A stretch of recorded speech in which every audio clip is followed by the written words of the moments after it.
j'espère que vous allez bien. Aujourd'hui on se retrouve pour une toute nouvelle vidéo, un peu différente des vidéos que je fais d'habitude.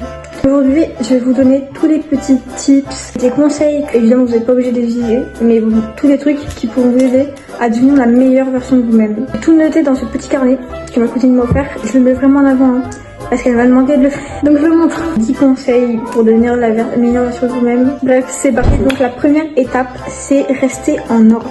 C'est ranger sa chambre, trier ses affaires, enfin garder les cours en ordre. Après c'est le bordel et même pour le mental c'est pas bon. C'est vraiment pour le mental parce que vous voyez votre chambre en bordel, vous voyez votre armoire en bordel, votre salle de cours, vos cours tout mélangé en bordel. C'est pas agréable. La deuxième étape c'est de prendre soin de soi. Donc pour prendre soin de soi, il faut se laver les dents tous les jours. Enfin 2 fois par jour minimum, il y en a même qui se lavent à midi. Se laver tous les jours évidemment avec du savon. Se laver les cheveux 2 fois par semaine, mais ça dépend des cheveux de chacun. Mais il faut pas trop se laver parce que c'est pas bon. Faire des gommages et des masques, que ce soit pour les lèvres, pour le visage, pour le corps, n'importe, ça fait du bien. Troisième étape, c'est un make-up clean. Un make-up clean, c'est pas du full face, c'est pas du trop chargé. Franchement, je suis désolée, tous ceux qui font des big full face et tout, c'est pas beau. Du mascara, ça c'est la base, franchement. Et si vous maquillez, mettez du mascara, sauf si vous avez des très beaux cils naturellement. Ni c'est un ordre. Non, je rigole. Et le blush, l'highlighter, crayon et gloss, ou les lèvres naturelles parce que c'est trop beau. Moi là, je me suis maquillée les lèvres, mais c'était pour tester un truc, sauf que j'arrive pas à l'enlever. De l'anti-cerne, parce que des fois t'as des pics cernes. Brosser ses sourcils, franchement là je l'ai pas fait. Et du bronzer et du spray fixateur pour fixer, mais j'en ai pas non plus. Troisième étape, c'est sentir bon. Les gens, ils préfèrent sentir quelque chose qui sent bon. Je sais pas comment je peux dire ça autrement. Pour sentir bon, bien se laver, mettre du déo, et mettre du parfum ou bien de la brume. Il faut les mettre dans les points chauds, là derrière les oreilles, là genre même ici, pour que ça tienne toute la journée, que ça sente plus longtemps. Mettre du parfum sur sa brosse à cheveux pour brosser ses cheveux. C'est un truc que j'ai vu, mais c'est du parfum fait exprès pour les cheveux. Mettre de la crème pour le corps et se raser. Bah oui, les poils ça garde la transpiration. Deuxième étape, c'est avoir une belle peau. Donc pour avoir une belle peau, l'idéal c'est de faire des gommages, beaucoup de soins, etc. Et bien nettoyer son visage, une belle skincare, etc. Genre vraiment pas trop de produits trop toxiques, mais essayer aussi des produits bio, etc. C'est mieux. Prochaine étape, c'est les cheveux. Donc se laver les cheveux 2 fois par semaine, mais ça encore une fois en fonction de votre type de cheveux. Les hydrater. J'avoue, même moi je sais pas comment on fait, je crois c'est avec des produits et tout. Mettre de l'eau infusée de romarin sur les racines si jamais vous voulez les faire pousser. Allez chez le coiffeur pour une nouvelle coupe, des fois ça fait du bien, déjà couper les pointes, c'est important. Vous pouvez aussi faire des masques aussi pour les cheveux, des soins comme ça. Aller chez le coiffeur de temps en temps, ça fait du bien. Moi personnellement j'étais une fois de toute ma vie chez le coiffeur parce que c'est ma mère à chaque fois qui me coupe les pointes. Septième étape, les vêtements. Mes trucs c'est de trouver son style. Faut pas suivre une mode, faut pas essayer de ressembler à quelqu'un, faut pas qu'on soit tous les mêmes. Ce qui est bien justement c'est la diversité. Et ensuite c'est de bien choisir les couleurs par rapport à la colorimétrie. Du rouge avec du bleu, pas sûr que ce soit très beau. Et par rapport au teint aussi, mais ça c'est une autre histoire, c'est vraiment la colorimétrie. Je suis bien accessorisée, du coup bijoux, chaussures, accessoires.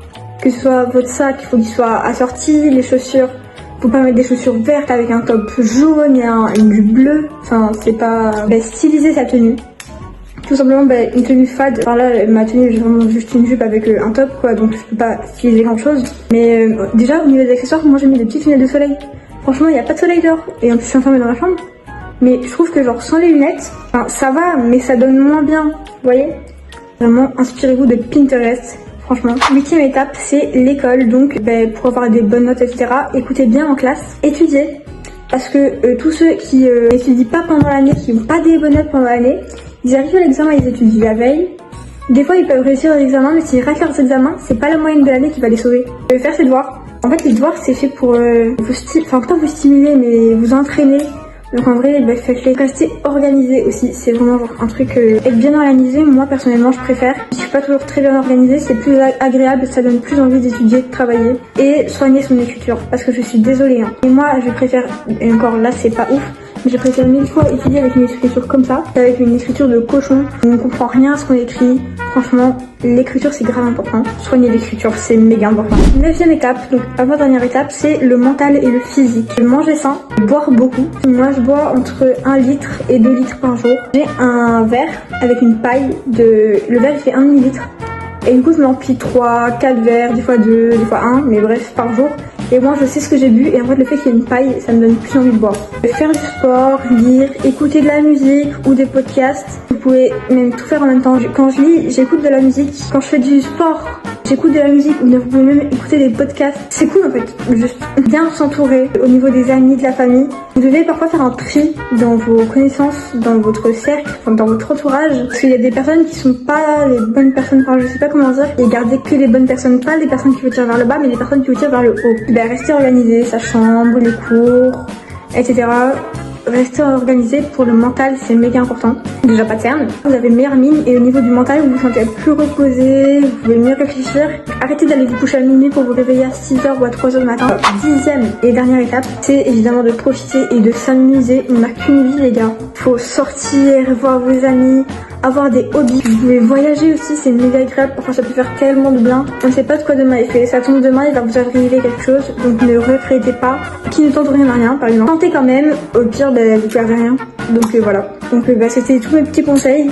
J'espère que cette vidéo vous aura plu. N'hésitez pas à vous abonner, liker, commenter, partager. Ce que vous voulez. On vous dit à dans 2 semaines pour une toute nouvelle vidéo. Bisous.